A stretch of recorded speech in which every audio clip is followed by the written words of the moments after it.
Most of us hold back an amazing amount of our struggles from the world, and for that matter, the people around us. Sure, some of us might actually be very transparent with those people, but it's still difficult for them to fully grasp the extent of everything that's happening. So in that sense, we're all actually floating icebergs. Most of the time we show a little bit of the surface, but underneath that surface lie many sub-levels which we don't show. So if that's the case, what picture does that paint for everyone around you who only gets to see that small percentage of the iceberg? Well, for me, I can tell you at certain points in my life it's left me feeling very isolated, where my specific struggles must be only mine and everyone else must be moving so far ahead in life without these struggles. Obviously, this perception isn't one which is very helpful because it doesn't fully reflect the totality of what's really going on. The goal here is to prove that people do suffer far more than they appear, but we just don't get to see it. And that's troubling for us because it misrepresents the whole picture and it leaves us feeling more isolated than we need to. Now, I'm not arguing that we should be throwing all of our struggles out into the world and showing the whole iceberg, so to speak. In fact, it's for very good reason that we're selective about what we show. Some reasons to consider are the practicality of it. It's simply not practical to share everything with everyone all the time. Of course it's not. 2, the discomfort of it. It is fundamentally difficult to do these things at first before you've had some experience in it. 3, whether we can trust people with it. We don't want to feel as though it's going to backfire if we let out this information. 4, it can appear to threaten our social lives, because we fear if we put it out then it's going to knock us off some kind of social hierarchy. And 5, it challenges the masculine stance if you're a man. A subset of men misplace vulnerability for weakness, and that's just the way that they were taught and what they internalized at possibly earlier ages, which informed core belief systems and make it extremely hard to break out of these kinds of boxes that they're placed in. But a very modern one is the effect that highlight reels have within the social media space. They really do seem to affect the way that our minds perceive the world, and in a way they invalidate our very normal human struggling. It's a mindset where we essentially say that there's no space for suffering, because the highlight reel portrays the fallacy that others don't suffer, and so we think we have to not suffer as well. Extremely harmful stuff, right?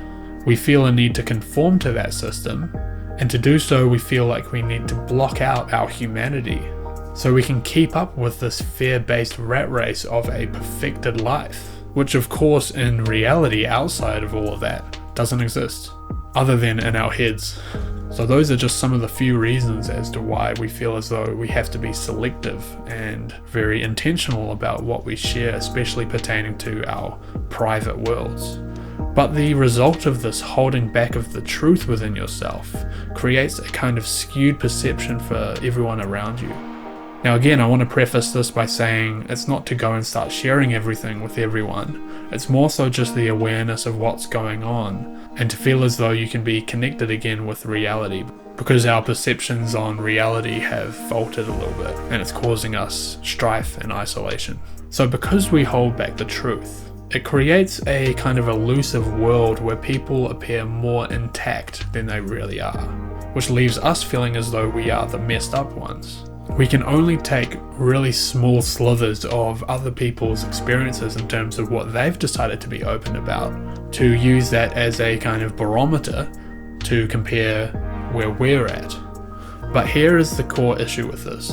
We compare our entire internal experience, which we know inside out, to a slither of somebody else's. It's the exact thing which creates the false perception that we are doing worse than others, when this would be far more fair if we were able to take the totality of somebody else's experiences and then compare it with our totality of experiences. But we can't do that because that information isn't available to us. So it creates the grounds for feeling as though we are isolated in our struggles, assuming others have it better off far more than they actually do.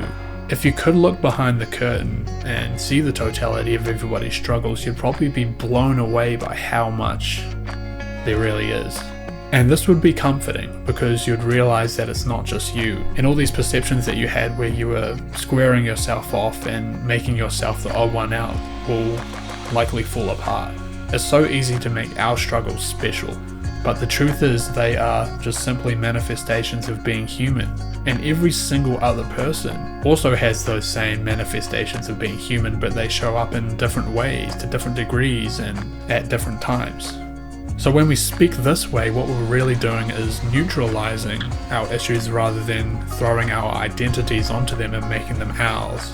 Because we seem to be most isolated when we bring these struggles in and we lose ourselves in them and essentially think that they're us, but they aren't. As I said before, they are manifestations of being human. If you can start thinking that way, then your struggles won't hold so much perceived weight anymore. I'll be honest with you, I don't hear a lot of people talking about this subject. I've tried to look for videos on YouTube like this, but I simply haven't really come across them, and so I thought I'd make it myself. The whole issue is that because we're not specifically armed with all of the knowledge of people's struggles, it's left to us to assume and decide about what it could be. And of course the human brain is going to resort to the worst case scenario, where everyone else must be happily sailing away at life and we are stuck in the rough waters. If there's anything to take away from this video, it's to realize that this isn't the case. And I have a technique which may help prove that to you. It's interesting, you know, you can hear people talking about their struggling all the time on YouTube or whatever medium it may be. And that right there is proof, you'd think, that people are struggling and it's not just you. But these videos don't seem to be enough. It's like we can mentally understand that people are struggling, but it's like we don't fully take it in. Because if we did, we wouldn't be isolating ourselves with that same intensity when struggles do come. So here's an interesting technique. It may or may not work for you, but when people are talking about these struggles, to make it more real, so to speak, you can imagine that you're the one saying what they're saying. What this does is it kind of closes the divide between you and them, because to fully internalize the fact that other people are struggling just like you are, you have to feel as though what they're saying is real. And it's a strange thing to say. What do you mean? Of course it's real.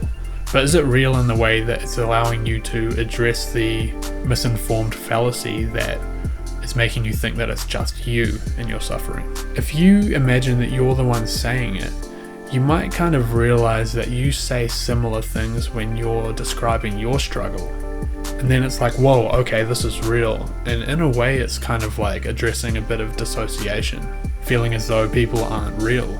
Because that can, by the way, be one of the biggest reasons as to why we can end up in this state in the first place. So by doing this, we are making it as real as we can. And the second part to that is, if you've been through something very similar to what they've been through, when you hear them explaining it, we're going to be able to create those links a lot easier, because we are drawing it back to our experience. It's something real. So it really is not just you, and I encourage you to make that statement as real as possible. The idea that everyone else is walking around and not experiencing as much strife and struggle as you are is a unfortunate misperception, just based plainly on the fact that we don't often share everything.